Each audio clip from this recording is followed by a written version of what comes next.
வணக்கம். இன்றைய மெய்ப்பொருள் காண்பதறிவில் அச்சு ஊடகங்களில் வந்திருக்கும் முக்கிய செய்திகளின் பின்புலத்தை ஆய்வோம். இன்று பஞ்சமி நில மீட்பு தியாகிகள் நினைவு நாள். அப்படின்னா 1994 ஆண்டு அக்டோபர் மாதம் 10ஆம் தேதி இதே நாள்ல என்ன நடந்துச்சு? பஞ்சமி நிலத்தை கோரி மக்கள், ஆயிரக்கணக்கான மக்கள் திரண்டு பழைய செங்கல்பட்டு மாவட்டம், அப்படி வருதோ? ஆமா, இப்ப காஞ்சிபுரம் மாவட்டம், ஆனாலும் செங்கல்பட்டு டவுன் தான், நகரம் தான். பழைய செங்கல்பட்டு மாவட்டம் அந்த சப் கலெக்டர் அலுவலகத்தை நோக்கி ஒரு பிரம்மாண்டமான பேரணி போறாங்க. எதுக்கு அப்படின்னா, பஞ்சமி நிலத்தை மீட்டுக் கொடுங்கள். இல்ல, குறிப்பாக காரணையில் அங்கே இருக்கும் பஞ்சமி நிலத்தை மாற்றார் கைப்பற்றக்கூடாது என்ற சட்டத்தில் இருக்கும் நிலத்தை ஆங்கிலேயர்களால் தலித் மக்களுக்கு, இன்னமும் சொல்ல போனால் ஆதிதிராவிட மக்களுக்கு குறிப்பாக வழங்கப்பட்ட நிலத்தை மாற்றார் ஆக்கிரமித்து பயிர் செய்து பாவித்துக் கொண்டிருக்கிறார்கள் என்பது சட்டவிரோதம் என்பதனால் அந்த பஞ்சமி நிலத்தை மீட்பதற்காக நடத்திய போராட்டத்தில் இந்த பஞ்சமி நிலம் என்பது தலித் மக்களுக்காக நீங்கள் சொன்னது மாதிரி விலைக்காரர்களால் கொடுக்கப்பட்டது. இவர்கள் அந்த நிலத்தை அப்படியே விற்பதாக இருந்தாலும் கூட மற்றொரு தலித் மக்களுக்கு தான் விற்க வேண்டுமே தவிர மாற்றாருக்கு விற்க கூடாது என்று இருக்கிறது. ஆனால் நீங்கள் சொல்வது விற்பது மட்டுமல்ல, மாற்றார் அதை ஆக்கிரமித்துக் கொண்டார்கள் என்ற பிரச்சனையே அங்கு இருக்கிறார். விற்பது, வாங்குவது, குத்தகை எடுப்பது, பாவிப்பது எல்லாமே கூடாது என்பதுதான் அதுல கண்டிஷன்ஸ், நிபந்தனை. அதை மீறி நடத்தப்பட்டது பல்லாயிரக்கணக்கான ஏக்கர் நிலங்களுக்கு நடந்திருக்கு. அதுல குறிப்பா காரணையில நடந்தத அங்க காரணை கிராமத்துல இருந்து எடுத்து அந்த பிரச்சனையை போராடுறதுக்கு அந்த நிலத்துல கொண்டு ஒரு அம்பேத்கர் சிலை வச்சிடறாங்க. அந்த சிலைய என்ன பண்ணிடுறாரு, அப்போ சப் கலெக்டரா இருந்தவர் உடனடியாக அங்கிருந்து தூக்கிடுறாங்க. சிலையை எப்படி தூக்குவிய என்று எதிர்த்ததுனாலதான் பெரிய அளவு அம்பேத்கர் என்ற அந்த பெயருக்கான மரியாதை ஆயிரக்கணக்கான மக்கள் நீங்க சொன்ன மாதிரி திரண்டாங்க. அப்பொழுதுதான் காவல்துறை துப்பாக்கி சூடு நடந்தது. காவல்துறை துப்பாக்கி சூட்டில் ஜான் தாமஸ் ஏழுமலை என்ற அந்த பஞ்சமி நிலமீட்பினுடைய தியாகிகள் அந்த இடத்திலே இறந்தார்கள் என்று சொன்னால், ஜான் தாமஸ் கிறித்துவர், ஏழுமலை இந்து, இருவருமே ஆதி திராவிடர். அதனால் நீங்கள் கிறித்துவராக மாறினாலும் சரி, நீங்கள் தாழ்த்தப்பட்டவராக, இந்த நாட்டில் ஒடுக்கப்பட்டவராக, தலித்தாக தான் கவனிக்கப்படுவீர்கள். அதனால் நீங்கள் போராட்டத்திற்கு வருவீர்கள், அதனால் சுட்டுக் கொல்லப்படுவீர்கள் என்பதை நிரூபித்த காலம் அந்த நாள் என்பதனால. எத்தனை ஆண்டாச்சு? 94க்கு பிறகு 20 ஆண்டுகள். இந்த வருஷம் 20வது ஆண்டு நிறைவு. 20வது ஆண்டு என்பதனால் மிக முக்கியமான ஒரு நாள், நினைவுபடுத்த வேண்டிய நாள். அதை ஒட்டி அதற்கு எந்த நேரத்தில் நடந்துச்சு? 91 இருந்து 96 வரை ஜெயலலிதா ஆட்சி காலத்தில் இது நடந்தது என்பதனால் அப்பொழுது அந்த ஜெயலலிதா ஆட்சிக்கு எதிராகவே மக்கள் திரண்டாங்க. அந்த அளவுக்கு அதற்கு பிறகு வருவாய்த்துறை அமைச்சர் எஸ் டி சோமசுந்தரம் சட்டமன்றத்திலேயே ஒப்புக்கொள்கிறார், இது உண்மைதான், ஆக்கிரமிக்கப்பட்டது, சட்ட ரீதியாக தவறுதான். அதற்கு பிறகுதான் அந்த இயக்கம் பெரிய இயக்கமாக, அது பஞ்சமி நில மீட்பு இயக்கமாக உருவாகுது. அதுல என்ன பல்வேறு, அதாவது எல்லா தலித் மக்களும் அதில் ஒன்றாக இணைகிறார்கள். தமிழ்நாடு எங்கும் ஆதிதிராவிட சமூகம் மட்டுமில்லாமல் அனைத்து வெறும் மனித உரிமை விரும்புபவர்கள் அதில் போராட்டத்தில் இறங்குகிறார்கள். தலித் அல்லாதவர்கள் ஒரு 5-7 பேர் அதற்கு முன்முயற்சி எடுத்தார்கள் அந்த போராட்டத்திற்கு என்பது கூட முக்கியமான விஷயமாக மாறுது. அந்த அளவுக்கு பெரிய பிரச்சனையாக மாறும் பொழுது, ஆனா இன்று வரை தமிழ்நாட்டில் 1 லட்சத்திற்கும் மேலான ஏக்கர் நிலம் பஞ்சமி நிலம் இதே மாதிரி அடுத்தவர்களால் ஆக்கிரமிப்பு செய்யப்பட்டு விற்பனை செய்யப்பட்டு எல்லாரும் அடுத்தவர்கள் அதை அனுபவித்துக் கொண்டிருக்கிறார்கள். ஆனா இன்று வரை அந்த பஞ்சமி நில மீட்பு என்ற இயக்கம் தோன்றி இவ்வளவு போராட்டம், இவ்வளவு இது செய்து கூட எவ்வளவு நிலம் மீண்டும் தலித் மக்களுக்கு கிடைச்சிருக்கு அப்படின்னு பார்த்தா அதை சொல்லிக்கிற அளவுக்கு இல்லை. எப்படின்னு சொல்ல முடியும். இப்பமாவது ஐயா முதல்வர் பன்னீர்செல்வம் இதை கவனிச்சு எடுத்து இந்த நாளை நினைவுபடுத்தியாவது உடனடியாக ஏதாவது நல்லது செய்வார்களா என்ற கேள்வி மனித உரிமை தளத்தில் நின்று கொண்டிருக்கிறதுன்னு சொன்னா, ஜெயலலிதா ஆட்சி எடுத்து எதுவுமே செய்ய முடியாதியா, 91 96 சொல்லிக்கிட்டு இருந்தாரு திமுக தலைவர்.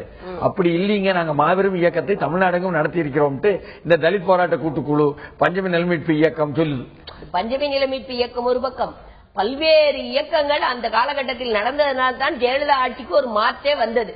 ஆனால் அந்த ஆட்சியும் கூட இப்படி மக்கள் இயக்கம் நடக்கும் பொழுது அதை எதிர்த்து அடக்குமுறையை செய்வதற்கு சிந்திக்கவும் இல்லை, அந்த நியாயங்களை அவர்கள் எண்ணி பார்க்காமல் இல்லை என்பதனால இன்றைய நாள் இன்னொரு முக்கியமான நாள்னு சொல்லி ஆங்கில நாட்டில் on the road to abolishing the death penalty, இன்றைய நாள் உலக மரண தண்டனை எதிர்ப்பு நாள் இது மரண தண்டனை கொடுத்திருக்காவோ நடு ரோட்ல ஜான் தாமஸ் ஏழுமலைக்கு இங்க மரண தண்டனை எதிர்ப்பு நாளாவே இதே நாள்ல இருக்கு என்று கேட்டால், ஐரோப்பா யூனியனிலிருந்து இந்திய அரசுக்கு தூதுவராக வந்திருக்கின்ற அந்த ஜாவோ கிராவிங் ஹோ என்பவர் ஐயா உலகம் பூரா பல்வேறு மக்களுடைய பிரதிநிதித்துவ அமைப்புகள் எல்லாம் இன்று அணிதிரண்டு மரண தண்டனைக்கு எதிராக குரல் எழுப்புகிறது. ஐயா, நீங்க 192 நாடு ஐநாவில் இருந்துச்சு.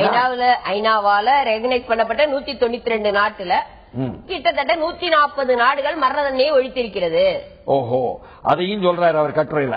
சொல்லிட்டு யார் தெரியுமா ஒழிக்கல?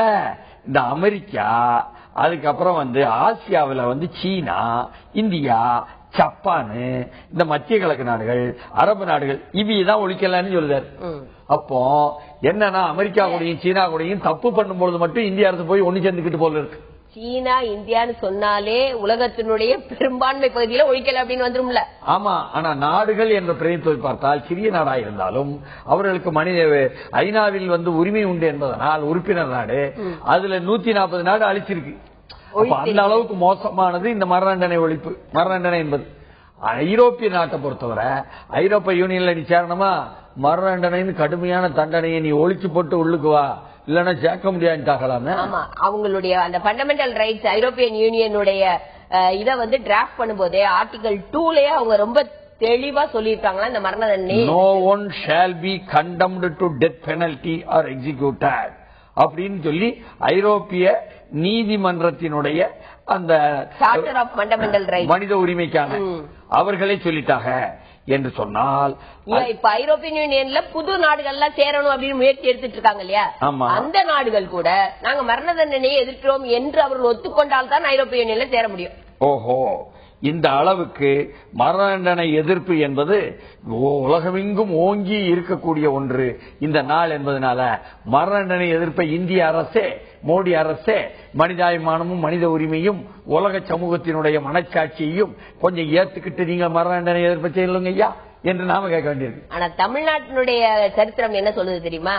1295ஆம் ஆண்டே லஞ்சம் வாங்கினாலும் கொடுத்தாலும் மரண தண்டனை விதித்த மன்னன் அப்படின்னு ஒரு ஏடு எடுத்து போட்டிருக்கு. அது கொடுமையா இருக்குதுங்க. இந்த ஆங்கில பெயர் கொண்ட தமிழ் ஏட்டுல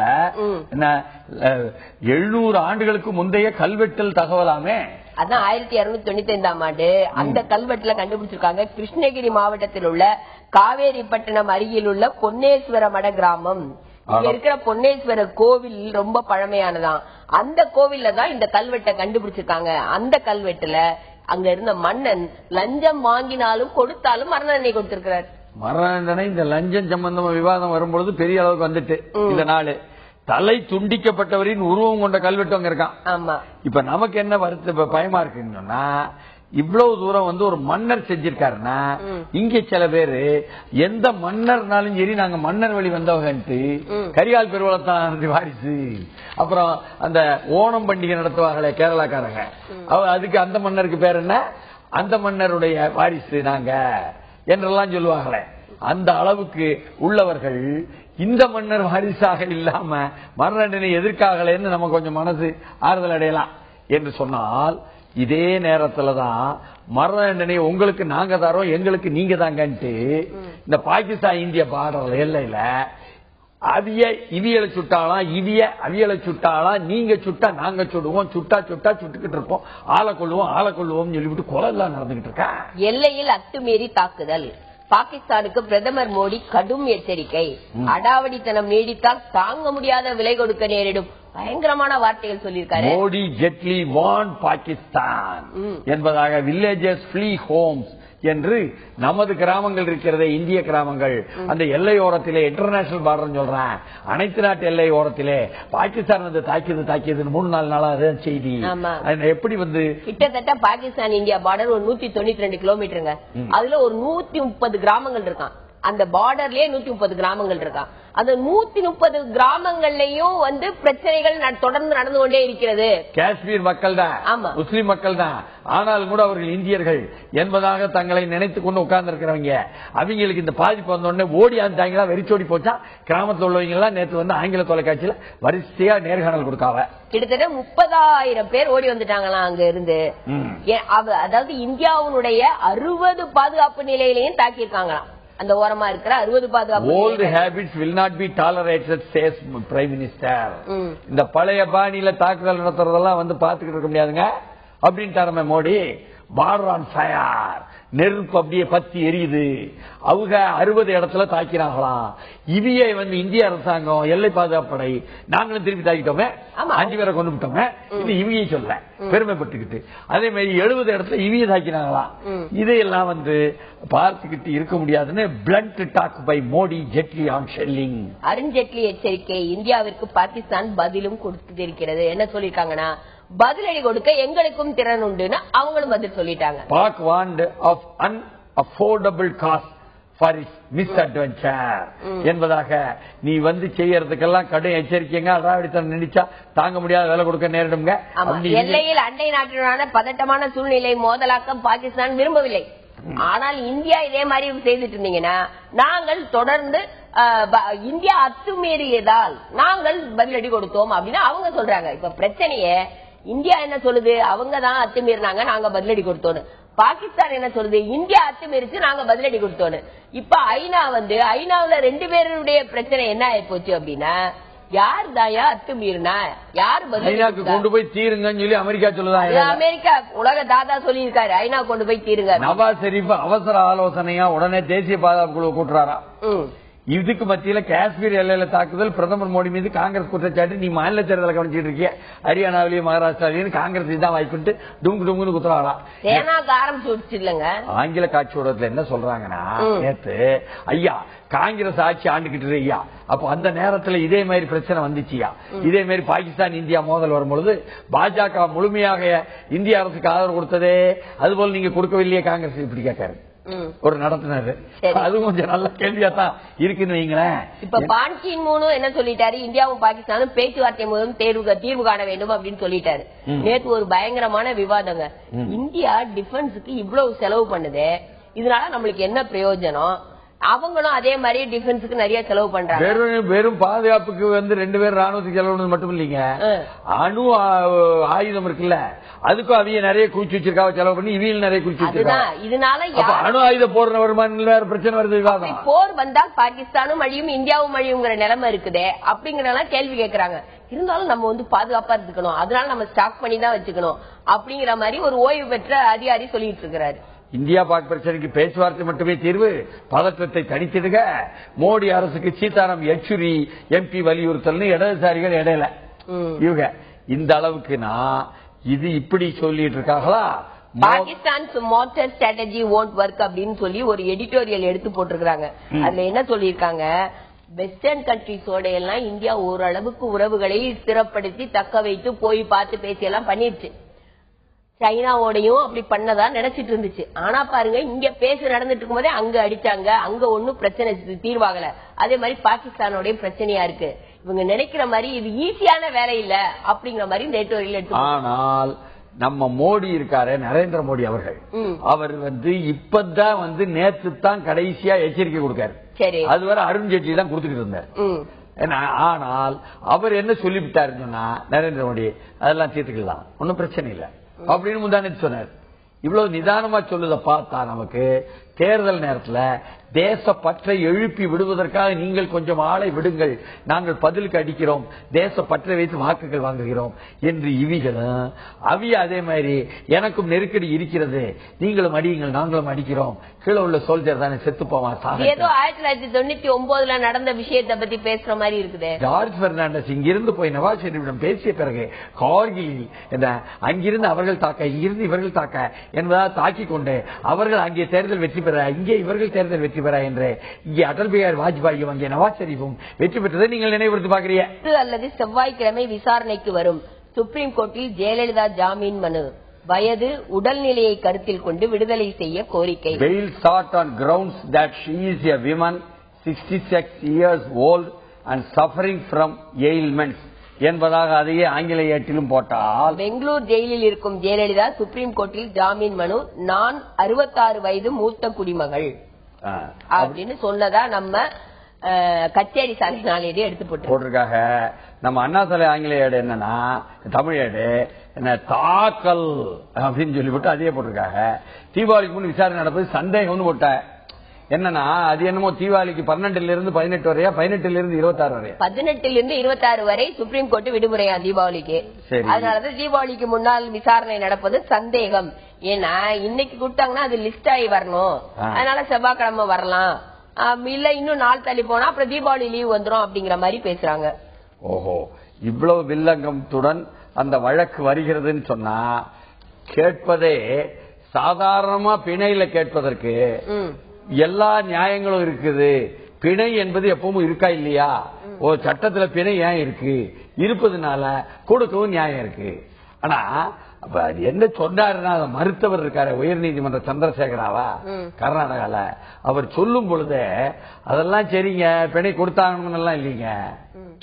அதனால விசாரணை கைதி கொடுப்பது வேறங்க, தண்டனை கைதி கொடுப்பது வேறங்க, நியாயம்தான் என்று சொன்னார்னா, உள்ளபடியே அவருக்கு எரிச்சல் ஊட்டியதே எந்த அளவுக்குனா, இவங்க நம்மளால நின்னுக்கிட்டு இங்கிருந்து போய் என்ன கட்சிக்காரங்களா மற்றவர்களா வழக்கறிஞர்கள் ஒரு 1 கிலோமீட்டருக்கு தூரம் நின்று கோஷம் போட்டுட்டு இருந்தாங்க. உள்ளுக்கு நீதிமன்றத்தினுடைய வாசலில் நின்று கொண்டு வந்து டவுன் டவுன் ஜட்ஜின்னு சொல்லக்கூடாது இல்ல, அது எதுக்கும் இல்ல. ரத்னகலா தாக்கி பேசக்கூடாது. நேற்று முந்தா நாளவோ கூட பேசணும். அதாவது அந்த நீதிமன்றத்துக்குள்ள இருக்கிற கூட்ட நெரிசல், சலசலப்பு, இது எல்லாமே ஜட்ஜை வந்து ரொம்ப கோபத்துக்குள்ளாக்கியது அப்படின்னு சொன்னோம். அதை விட தாண்டி அந்த பவானி சிங்னு ஒருத்தர் இருந்தாரு, அவர் வந்து காலையில குண்டக்க மண்டக்க பேசிவிட்டு எதிர்த்து ஓடி போயிருவாங்க. குண்டக்க மண்டக்க மத்தியானம் எனக்கு எதிர்ப்பே இல்லை அப்படின்னு திடீர்னு சொன்னதற்குல்ல, அதுவே திருப்பி அடிச்சிட்டு நீதி அரசர. அப்ப நீதி அரசு மைண்ட மனப்பான்மையை திருப்பி அடிப்பதற்காக அவர் திட்டமிட்டு சொன்னாரா? வந்துருச்சா? அங்கு இங்குள்ள அரசியல்வாதிகளுடைய என்ன குடும்பத்தினர் செல்வாக்குடன் இருப்பதனால் வந்த வினையா? குண்டக்க மண்டக்க பேசுறாங்க. ஆனாலும் கூட இதெல்லாம் இருக்கட்டுங்க, அந்த உச்ச நீதிமன்றத்தினுடைய என்ன பிணை என்பதற்கு தாமதமே ஆனாலும் ஜெயலலிதாவை தமிழக சிறைக்கு மாற்ற கோரி மனு கர்நாடக உயர்நீதிமன்றத்தில் இன்று விசாரணை. கர்நாடக சிறையில் அடைக்கப்பட்டுள்ள ஜெயலலிதாவை தமிழக சிறைக்கு மாற்ற கோரிய மனு தலைமை நீதிபதி முன் இன்று விசாரணை அப்படின்னு சொல்லி அங்க கர்நாடக உயர்நீதிமன்றத்தில் இன்றைக்கு விசாரணைக்கு வருதான். இதுல ஒரு இன்ட்ரெஸ்டிங்கான ஒரு விஷயம் தெரியுமா? தமிழகத்தை சேர்ந்த ஒரு வழக்கறிஞர் சத்யநாராயணா அப்படிங்கிறவரு அங்க ஒரு கர்நாடக உயர்நீதிமன்றத்தில் ஒரு மனு தாக்கல் செஞ்சிருக்காரு. அவர் என்ன சொல்லியிருக்காரு, ஐயா இந்த ஜான் மைக்கேல் டி குன்ஹார் தீர்ப்பளிக்கிற அதிகாரமே கிடையாது அவருக்கு. அவரை விசாரிக்கத்தானே சொல்லிச்சு உச்ச நீதிமன்றம். அவர் விசாரிச்சுட்டு அதோட இருக்கணும், விசாரிச்சுட்டு அதோட இருக்கணும். அது எப்படி அவர் தீர்ப்பளிக்கலாம்? அவர் விசாரணை எதுக்கு பண்ணுதாங்கன்னா தீர்ப்பு கொடுக்கறாயா அப்படின்னு சாதாரண சனம் குப்படிஞ்சு சொல்லிவிடுவாங்க. இப்படி எல்லாம் நிறைய.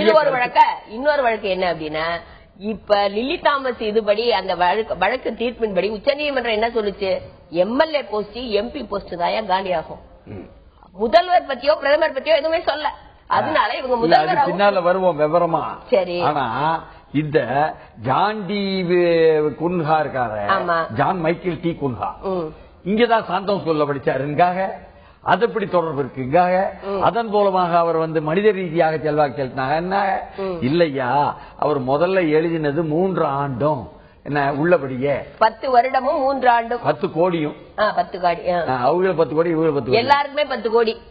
அதற்கு செல்வாக்கு செலுத்தி என்ன அப்படியே முன்னாள் நிதி அமைச்சரா ஜூஜி வழக்கில் ஏற்கனவே சிபிஐயால விசாரணைக்கு உட்படுத்தப்படுவார்னு நம்பப்படுபவரா அவர் செலுத்தினாருன்னு சொன்னா நாம எப்படி இதை நம்ப?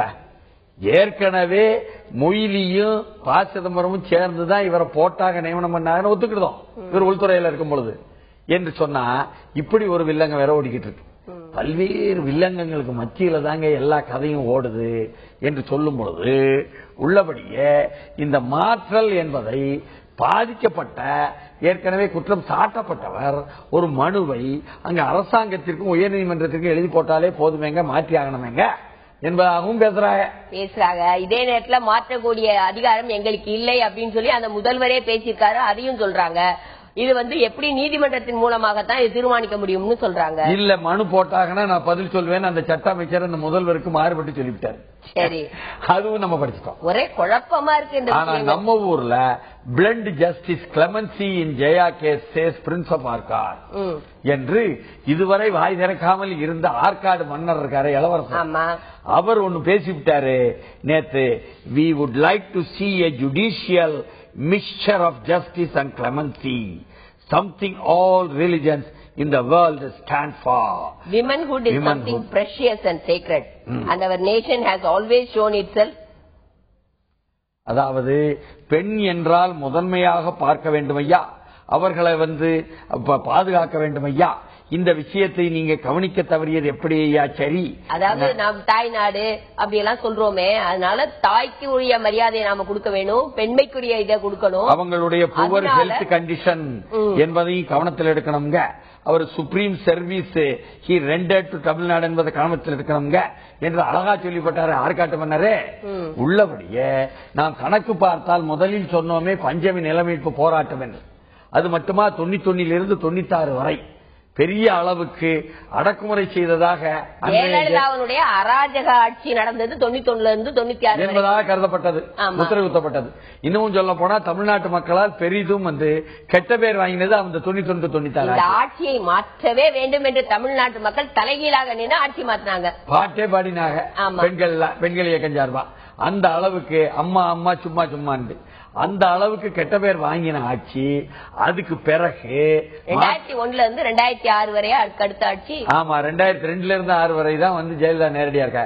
அப்போ நிதானமா கெட்ட பேரும் இல்ல நல்ல பேரும் இல்ல, அதனால 69 சீட் இவங்களும் அவளுக்கு 95 சீட் தான் வந்துச்சு. ஆனால் அதான் மைனாரிட்டி கவர்மெண்ட். இப்ப 2011 இருந்து 2014 வரை நல்ல பேர் வாங்கிட்டாங்க ஐயா. நல்ல பேர் வாங்கின நேரம் பார்த்து நீங்க இப்படி தீர்ப்பை கொண்டாந்தால்தான் மக்கள் எந்திரிச்சிட்டாங்க. இதான் இல்லங்க. அதனால கெட்ட பேரு நல்ல பேரு இதெல்லாம் கூட கவனிக்கணும் போல் இருக்கு. நீதி அரசர்கள் அரசியல்வாதிகளுக்கு பிரச்சனை. எல்லாரும் சொல்ற மாதிரி ஒரு வழக்கு வரும்போது உடனடியாக அதை விசாரித்து 1 வருஷம் 2 வருஷத்துக்குள்ள தீர்ப்பு சொன்னா பிரச்சனை இல்லங்க போல இருக்கே. ஆமா, ஆனா நீட்டி பார்க்கும் பொழுது அதை நிதானமாக பார்க்கும் தன்மை அந்த நீதி அரசருக்கு வேண்டும் என்று சொன்னால் 3 ஆண்டு மற்றதுன்னு முதல்ல அவர் எழுதின பாணியில கொடுத்திருந்தா கூட ஜனங்க எந்திரிச்சிருக்க மாட்டாங்க. தேர்தல் நேரத்துல எதிர்கட்சிகளுக்கு உதவியா இருந்திருக்கும். ஊழல் பத்தியா தீர்ப்பு வந்துருச்சு, அந்த அம்மா பெண்ணில வந்துட்டாங்க 3 ஆண்டுங்கிறதுனால. ஆனாலும் பத்தியான்னு சொல்லி போட்டு அந்த அம்மா பேர் சரிஞ்சிடும். ஆனா இப்ப 4 ஆண்டு பெண்ணையிலையும் வரவிடாம உள்ளதுக்கு போட்டு இப்படி ஆற்காடு மன்னர் எல்லாம் அழுதாவம் காட்டுற மாதிரி ஆகி போய் போனதுனாலதான் 100 கோடின்னு சொல்லி போட்டதுனாலதான் அந்த 100 கோடி ரொம்ப அதிகம் ஐயான்னு சொல்லி போட்டு அவங்க அங்க கேட்டதுனாலதான் இப்ப கேட்டிருக்காங்க என்ன மனுவிலேயே அந்த உச்ச நீதிமன்றத்துல. Nokia Hanks up will lose it's Sriperumbudur address in November என்பதாக முந்தா நேரத்தை ஆங்கிலேயத்துல நவம்பர் 1 முதல் சென்னை நோக்கியா ஆலை மூடல். In absence of further orders from Microsoft, Nokia will suspend handset production at the Sriperumbudur facility from November 1 என்பதாக அவர்கள் கொடுத்து விட்டார்கள் என்றால், நோக்கியா மொபைல் போன் ஆலை இருக்கு இல்லையா, இந்த ஆலையை கடந்த ஏப்ரல் மாதம் மைக்ரோசாப்ட் நிறுவனம் வாங்கிட்டு திருப்பி அவர்களுக்கு இது நாள் வரை அக்டோபர் 31 வரை தான் ஆர்டர் இருக்கா. நவம்பர் 1 இருந்து ஆர்டர் இல்லாத உற்பத்தி பண்ணுங்க ஐயா, கைபேசியை உற்பத்தி பண்ணுங்க ஐயா என்று அவங்க கொடுக்கல, ஆணை கொடுக்கல. கொடுக்காததுனால இவங்க பண்ண முடியாது. அப்ப நிறுத்தி போடுவாங்கன்றா உள்ளபடியே அத இந்த ஆங்கில பெயர் கொண்ட தமிழ் ஏடு தெளிவா ஒரு கேலி சித்திரத்தோட அந்த அப்படியே அந்த கைபேசி அப்படின்னு போட்டு நோக்கியான்னு போட்டு ஸ்விட்ச் ஆஃப் அப்படின்னு அணைக்கப்பட்டது. சென்னை நோக்கியா நிறுவனம் மூடப்படுகிறது அப்படின்னு ஒரு கேலி சித்திரம் போட்டிருக்கிறாங்க. இது கொஞ்சம் கேலியாத்தான் இருக்கு. ஆனாலும் நவம்பர் 1 முதல் சென்னை நோக்கியா ஆலை மூடல் என்பதில், மூடலை எதிர்த்து வழக்கு தொழிலாளர் சங்கம் முடிவு என்பதில் தமிழக அரசின் பொறுப்பு என்ன என்பதாக முந்தா நேற்று அண்ணா சாலை தமிழ் ஏழை போட்டு சிறப்பு பொருளாதார மண்டலத்தில் அமைக்கப்படும் ஆலைகளுடன் தமிழக அரசு ஒப்பந்தம் செய்து கொள்கிறது. இந்த ஒப்பந்தத்தில் பல்வேறு சலுகைகள் ஆலைகளுக்கு அளிக்கப்படுகின்றன. கைமாறாக தமிழக தொழிலாளர்களுக்கு அந்நிறுவனம் வேலை அளிக்க வேண்டும் என்பதாக போட்டிருக்காங்களே. நாம என்னையா சலுகைன்னு பார்த்தாங்கன்னு இல்ல, உள்ளபடியே தடையில்லா மின்சாரம், விலையில்லா தண்ணீர், இடம் அவங்களுக்கு அங்க இது நடத்துறதுக்கான இடம் இலவசம்னு சொன்னா சிப்காட் வளாகத்திற்கு உட்பட்டு நீங்கள் கேட்டீங்கன்னு சொன்னா 1500 கோடிக்கு மேல் நாங்கள் கொண்டு வந்து போடுகிறோம் என்று அந்நிய நாட்டினுடைய ஏகபோக முதலாளிகள் சொன்னார்கள் என்று சொன்னால், அப்பொழுது இப்படி ஆரம்பிச்சது தாங்க போர்டு மரமலை நகர்ல. அதுக்கப்புறம் ஹூண்டாய் வந்து இந்த பக்கம் ஈக்காடு தாங்க இதுல 3 மலை ரோட்ல. இப்படியாக ஒவ்வொன்றாக வரும்பொழுது நோக்கியாவும் அது மாதிரி வந்துருது. இதுல என்னன்னு சொன்னா, விவசாயிகள்கிட்ட தர குறைந்த காசுக்கு வாங்கி தர ரேட்டுக்கு அதை கொடுப்பது என்பது அரசு செய்து கொடுக்கிறது. அது மட்டுமல்லாமல் நீங்கள் சொன்ன மின்சாரம் இலவசம், இப்படி பல்வேறு கொடுக்கும் பொழுது எல்லாவற்றையும் தாண்டி திராவிட முன்னேற்ற கழக கலைஞர் அவர்கள் 1500 கோடிக்கு மேல் நீங்கள் மூலதனம் கொண்டு வருகிறீர்களா, உங்களை சூப்பர் இண்டஸ்ட்ரி என்று அழைக்கிறோம், பயிற்சிக்கோங்க இல்லீங்கோ. அதற்காக நாங்க கமர்ஷியல் டாக்ஸ் என்று சொல்லக்கூடிய அரசு, தமிழக அரசு வாங்கக்கூடிய வருவாய்த்துறை என்ற இதை சலுகையை, வட்டி வரியை நாங்கள் வாங்காமல் ஒரு 15 ஆண்டுகள் தள்ளி போடுகிறோம். பாவமே. அப்ப ஆண்டு உள்ள வருவாயை எப்ப வாங்குவீங்க? 16ஆம் ஆண்டு நாங்கள் எப்படி வாங்குவோம் என்றால், முதல் 6 மாதத்திற்கான வருவாய் வரியை ஓராண்டு வாங்குவோம் 16ஆம் ஆண்டு. நீங்கள் இரண்டாவது 6 மாதத்திற்கு உள்ளதை நாங்கள் 17ஆம் ஆண்டு வாங்குவோம். இப்படி 42 ஆண்டு வரை உங்கள்கிட்ட வருவாய் வரியை வாங்குவதற்கே வருமான வரியை நீட்டி காலம் தள்ளுவோம். நீங்க 15-20 வருஷத்துக்குள்ள எல்லாத்தையும் முடிச்சுட்டு எங்களை ஏச்சுவிட்டு ஓடி போயிருங்க என்று சொல்ற மாதிரி இல்லையா? அது அந்த ஒரு சலுகையை கொடுத்தது. இப்ப இந்த நோக்கியா நிறுவனம் கிட்டத்தட்ட தொடர்ந்து ஜெயலலிதாட்சியும் இப்படி திமுக அதிமுகவிற்கு தனி கொள்கை இருக்க முடியாது. காரணம் என்னவென்றால், இந்த சிறப்பு பொருளாதார மண்டலத்தை அமைத்தது நம்ம மத்திய அரசு.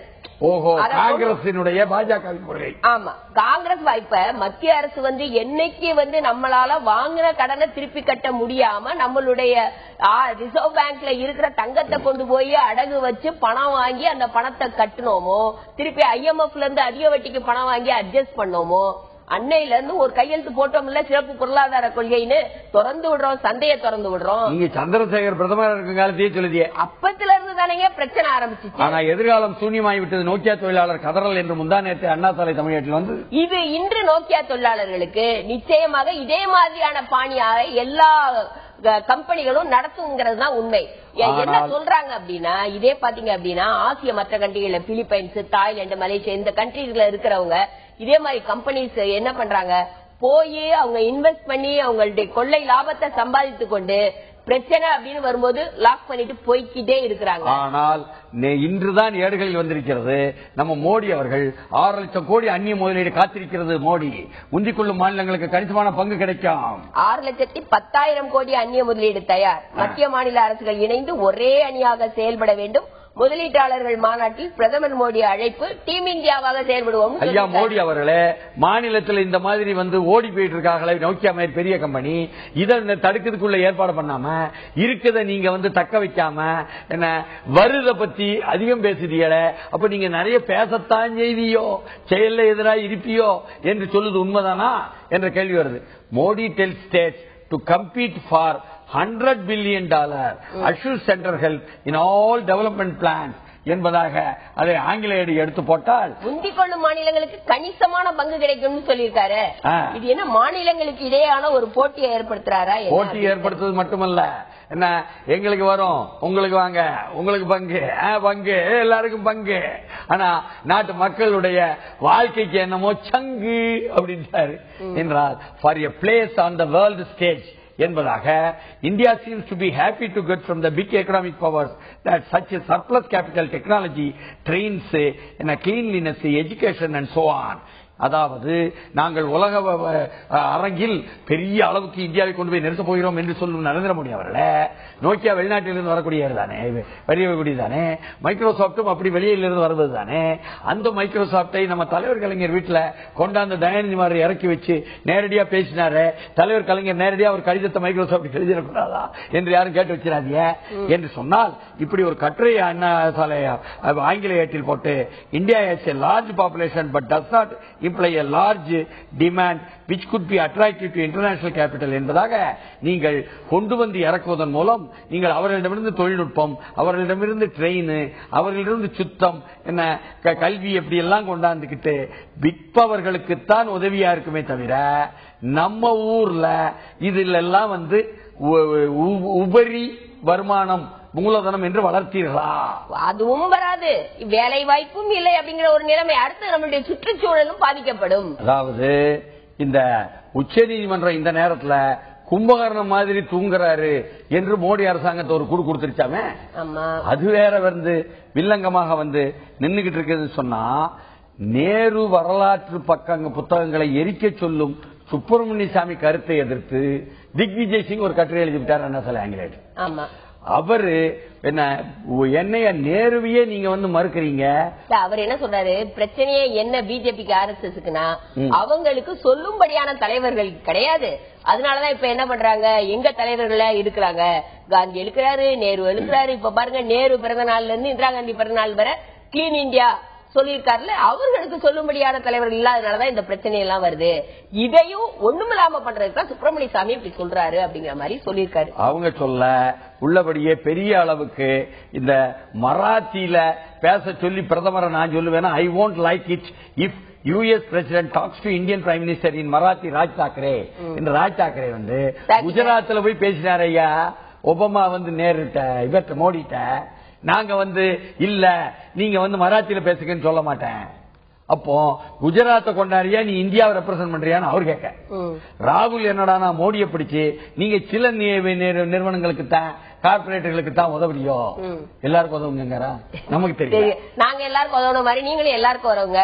ஒரு சில தோனி மாதிரியே உதவிட்டு இருக்கீங்களேன்னு சொல்றாரு போல இருக்கு. ஆனாலும் ஃப்ரீ பாராமதி ஃப்ரம் பவர் கிரிப்ன்ட்டு அந்த சரத்பவர் ஏரியாவெல்லாம் மோடி இறங்கி மகாராஷ்டிராவில சாதிக்கு ஓட்டு போடாதீன்னு சொல்லி போட்டு அங்க பிரச்சாரம் பண்றாங்க.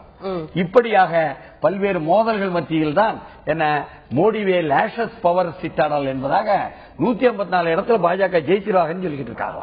அதாவது ஒரு இதுல சொல்லி இருக்கிறாங்க, கருத்து கணிப்புல சொல்லிருக்காங்க 154 பாஜக கூட்டணி ஜெயிக்கும் சொல்லிருக்காங்க. சிவசேனா பாஜக கூட்டணியாக இருந்தால் 154 இடம் அப்படின்னு சொல்லியிருக்கு. இத்தனை வில்லங்கங்களுக்கு மத்தியில் நம்ம ஊர்ல என்ன சொல்றாங்கன்னா, தமிழக ஆட்சியை கலைக்கும் எண்ணம் மத்திய அரசுக்கு இல்லைன்னு தமிழிசை போட்டிருக்காங்க.